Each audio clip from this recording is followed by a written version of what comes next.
జిల్లా పిచ్చటూరు మండలం హనుమంతపురం గ్రామ పంచాయతీ ఆఫీస్ వద్ద బుధవారం ప్రజలకు వైద్యులు అందించిన 104 PH డాక్టర్ ధనుష్ ఆయన ఆధ్వర్యంలో డాక్టర్ మాట్లాడుతూ హనుమంతపురం గ్రామ ప్రజలకు ఎండ తీవ్రతంగా ఉండటం వల్ల బయట పనులకు వెళ్లే వాళ్ళు కూలీ పనులకు వెళ్లే వాళ్ళు జాగ్రత్తగా పనులు చేసుకోవాలని మజ్జిగ గ్లూకోజ్ తీసుకోవాలని మన ఆరోగ్యం మనమే కాపాడుకోవాలని డాక్టర్ ధనుష్ ఈ రోజు ఎండ తీవ్రత ఉండటం వల్ల వడదెబ్బ కొట్టే అవకాశాలు ఉంటాయి.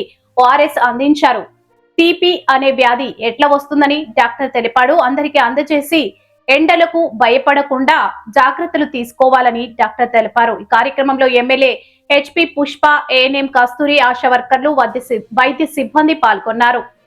కాలంలో దయచేసి ఎవరు కానీ బయట పదార్థాలు తినకండి. నాన్ వెజ్లు అనేటువంటివి చేపలు కానీ చికెన్ మటన్లు తగ్గించండి. ఓఆర్ఎస్ కానీ కంపల్సరీ ఎవరికైనా తలనొప్పి ఉన్నా, వాంతులు వస్తున్నా, బేదులు వస్తున్నా వెంటనే మీ దగ్గర ఉన్న ఓఆర్ఎస్ ప్యాకెట్ని 1 లీటర్ నీళ్ళలో కలుపుకొని మీరు ఎప్పుడు 10 నుంచి 10 వరకే 10:30 వరకే పనులు చేసుకోండి. తర్వాత దయచేసి ఇంట్లో రెస్ట్ తీసుకొని మళ్ళీ 5 తర్వాత మీ పనులు చూసుకోండి. ఓకేనా? సో వెంటనే మీకు ఏమైనా బేదులు కానీ వాంతులు అవుతున్నాయంటే వెంటనే పిచ్చేటూరు గవర్నమెంట్ హాస్పిటల్కి వచ్చి ట్రీట్మెంట్ తీసుకోవచ్చు. ఓకేనా? సో ఇంకేమన్నా మీకు ఏమైనా ఇబ్బందులు ఉన్నా కూడా మీ ఏఎన్ఎం ఉంటుంది, ఎమ్మెల్యేస్పీ ఉంటారు, వాళ్ళకి ఆశాలు ఉంటారు, వాళ్ళకి ఇన్ఫార్మ్ చేస్తే తగిన చర్యలు తీసుకుంటాం. ఓకేనా? Thank you. Okay sir. నమస్తే అందరికీ. ఈరోజు పిచ్చాటూరు మండలం హనుమంతపురం BHCలో ఈరోజు వచ్చిన 104లో వచ్చినటువంటి ప్రతి ఒక్క మన అందరికీ మేము వడదెబ్బ తీవ్రత గురించి చెప్పడం జరిగింది. దాంట్లో ఎండ యొక్క తీవ్రత వచ్చేటువంటి పరిణామాలు కూడా వాళ్ళకి అవగాహన ఇవ్వడం జరిగింది. ప్రతి ఒక్కళ్ళు తలనొప్పి కానీ, లేకపోతే ఎవరికైనా వాంతులు కానీ, లేకపోతే మోషన్స్ లూజ్ బేదులు అవ్వడం కానీ అటువంటి లక్షణాలని ఎక్స్ప్లెయిన్ చేసి ఆ టైంలో వాళ్ళు తీసుకోవాల్సినటువంటి జాగ్రత్తలు చెప్పడం జరిగింది.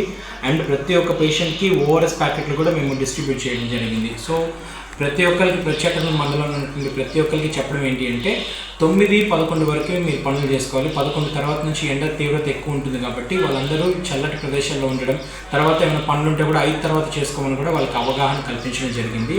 ఈ యొక్క అవేర్నెస్ ప్రోగ్రామ్ని ఈ యొక్క పిచ్చాటూరు మండలం మొత్తానికి అందరు తీసుకొని ఈ యొక్క ఎండాకాలంలో అందరూ ఆరోగ్యంగా ఉండాలని కోరుకుంటున్నాను. Thank you.